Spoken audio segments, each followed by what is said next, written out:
वाचा मलं शरीरस्य च वैद्यकेन योपाकरोत्तमप्रवरं मुनीनां पतञ्जलिं प्राञ्जलिरानतोऽस्मि। योगेन चित्तस्य पदेन वाचा मलं शरीरस्य च वैद्यकेन योपाकरोत्तमप्रवरं मुनीनां पतञ्जलिं प्राञ्जलिरानतोऽस्मि।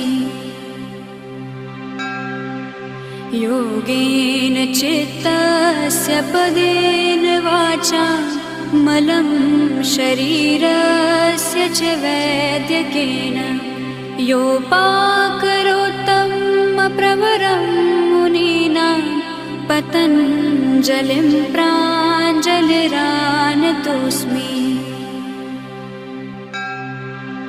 योगेन चित्तस्य पदेन वाचा मलं शरीरस्य च वैद्यकेन योपाकरोत्तमप्रवरं मुनीनां पतञ्जलिं प्राञ्जलिरानतोऽस्मि।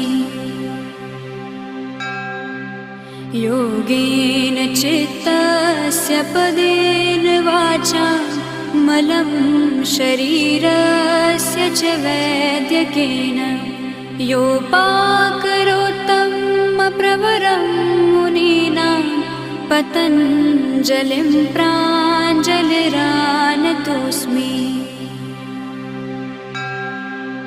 योगेन चित्तस्य पदेन वाचा मलं शरीरस्य च वैद्यकेन योपाकरोत्तमप्रवरं